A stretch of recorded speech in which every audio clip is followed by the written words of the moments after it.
Hey, well, welcome. Today I want to talk to you about ways to eliminate distraction. I have been talking about that a little bit this week already.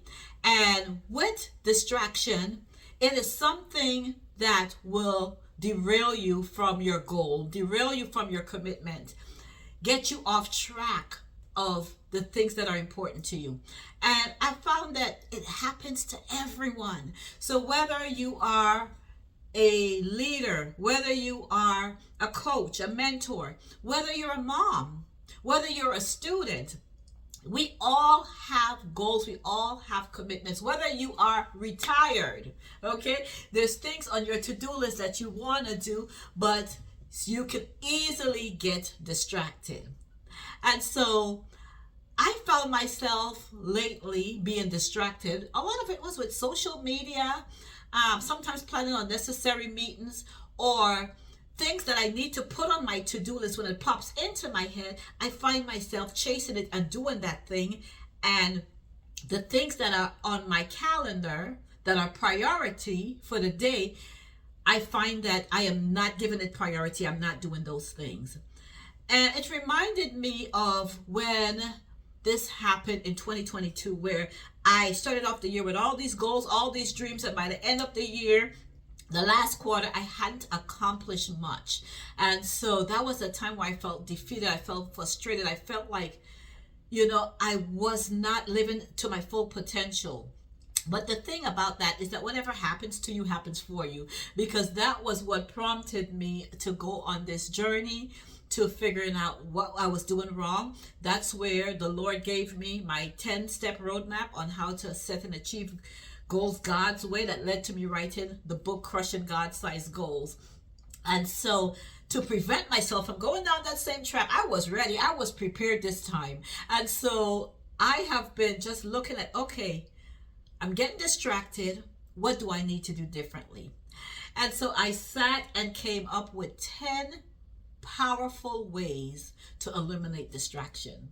So I'm going to share those 10 ways with you. I invite you to take paper and pen out, because they're powerful ways. And then if there are other ways that you think of also, go ahead and put them in the comment. But if there's one that resonates with you, say that's me, okay, as I go through them. So the first one to eliminating distraction is time blocking your day. That's an obvious one. That is planning out your calendar for the week. I like to do that every Sunday, where I do my Reset Sunday. I have a sheet here, Sunday Reset and Weekly Planner, that I use, that helps me set my 3 goals for the week, plan everything out during the week, and tell me what I need to focus on. So if you want a copy of this sheet, just put Sunday Reset, and I will send it to you. Put that in the comments and I will send it to you. But that's one way. Start on Sunday and plan out your calendar, okay?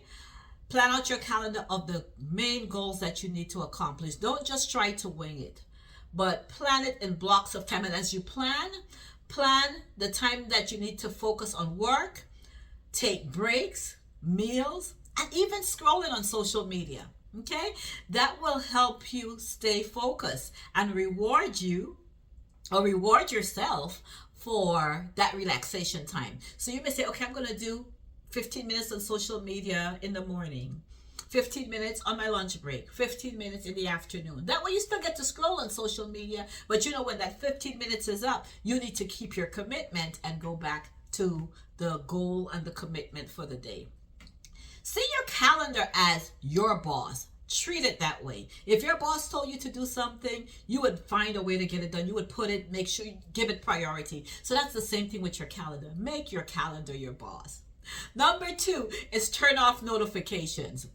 Now, we get them all the time. Those constant pings and pop-ups, whether it's social media, whether it's a text on your phone, an email that came through, a WhatsApp message. You are so tempted to stop what we're doing and look at it and respond. And there you go again, wasting time. So those are what I call micro interruptions, because they steal your focus.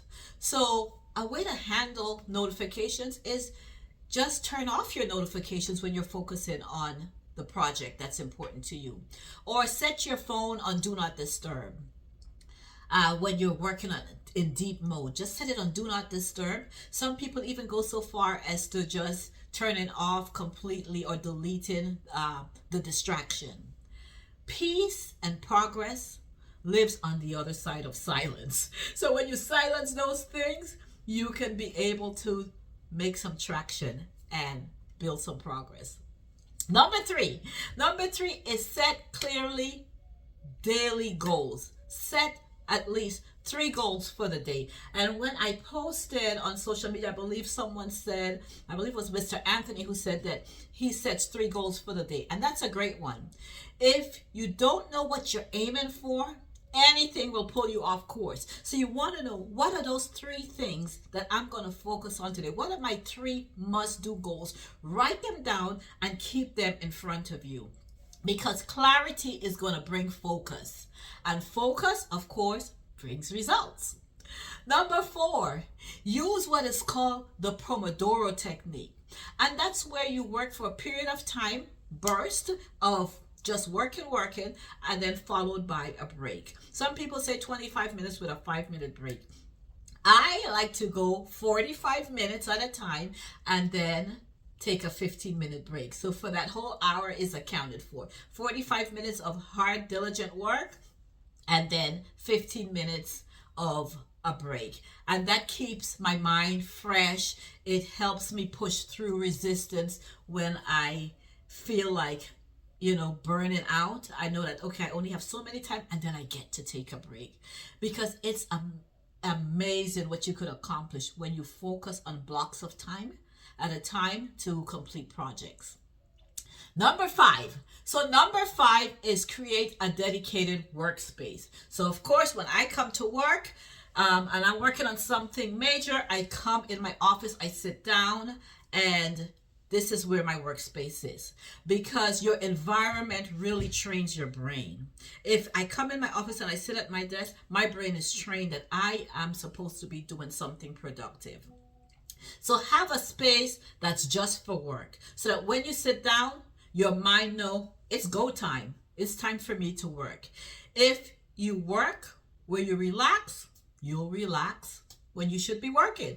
So by that I mean is, if you're gonna choose the office today, and then I'm gonna work from my bed tomorrow, I'm gonna work from my living room in front of the TV, your mind kind of knows that this is the place where I relax. This is the place where I sleep. And pretty soon you're dozing off in your bed.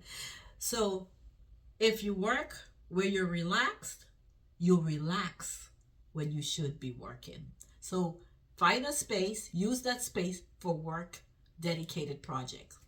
Number 6 is declutter your space. That's a great way to remove distractions. So for me, in my office, when I start working, especially if it's a major project, a heavy project, I might spend 30 minutes sometimes just organizing my desk, putting away paper, throwing away stuff, even paper clips, putting them where they need to go, so that I know when I sit down, I am ready to work. Okay, my mind is refocused, my mind is ready to work. And I know that all these strategies don't work for everyone. I have a manager, his desk is always cluttered, and that's how he works. He says he cannot work in a neat space.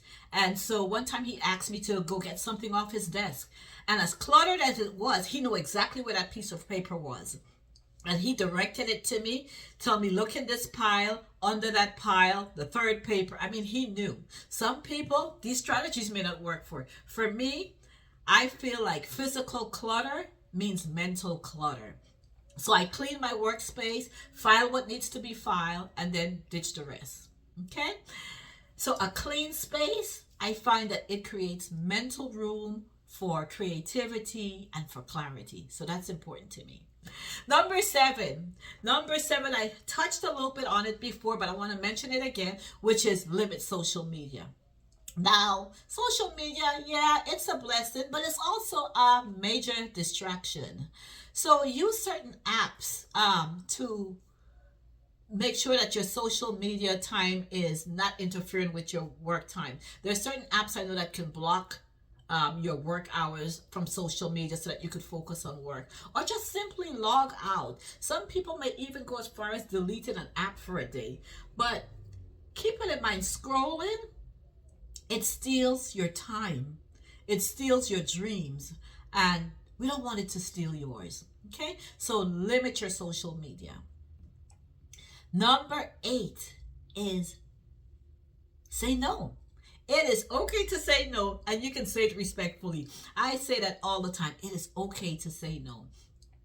You can't do everything. So you want to protect your time by saying no to things that don't align with your goals, things that are not on your agenda for the day, even if they're good things, because not every good thing is good for you. The enemy brings good things in front of us to distract us and derail us from our purpose. So sometimes it is okay to say no. You don't have to be available to everyone or everything at all the time. Number 9 is get enough rest, eat well, and stay hydrated. So you may say, okay, June, how is that a way to eliminate distraction? Think about it. If you're working on an empty stomach, if you're hungry, if you didn't get enough sleep, if you're thirsty, your mind is focused on food, your mind is focused, or it loses clarity, you get blurry thoughts, right? You're not able to concentrate. So making sure that you're full of energy, you're well fed, you're not hungry, or you're being in tune to when it's time to take a break so you can eat, and then have that jug of water next to you so that you're constantly staying hydrated. Distraction actually hits harder when you're tired, when you're dehydrated. So, take your rest as well during the day. Get your good night's sleep, but take time after working a certain block of time to just get up, walk, rest, clear your mind, refocus, because energy fuels your focus, and taking care of your body helps your mind to show up strong, helps your mind to show up clear. And finally, number 10 is review and reflect. It's important that at the end of the day to ask yourself, how did I do? Where was I distracted? How was I distracted? Did I do better than the day before? How did I handle that distraction? And how can I show up better for tomorrow? These simple steps will just help you adjust what's working, or change what needs to be fixed, adjust and use what works well for you. Because self-awareness, if you're in tune to yourself, if you're present with what's going on, that's the foundation for your breakthrough. That's the foundation to help you stay focused, to finish strong. So those are my 10 steps that I wanted to share with you, that I came up with because I was determined to be strong this quarter, to accomplish my goals, to eliminate distraction, and to work on my goals in bite-sized pieces. So in closing, if any of these things resonate with you, go ahead and put in the comment what resonated with you. And I would like to invite you that if you even want to talk with me through a goal that you're setting, that you're stuck on, reach out to me. I'll put my link in the comment somewhere for you to book a free consultation call with me. And you can also get my book, Crushing God-Sized Goals, that walk you through breaking down big goals into bite sizes so that they're more manageable. But the thing about breaking goals down is that if you're not focused, then you're not going to accomplish your goals. You can't really break your goals down if your focus is also broken. So that's all I have for you. Thank you so much for listening. Until next time, this is June here. Bye-bye.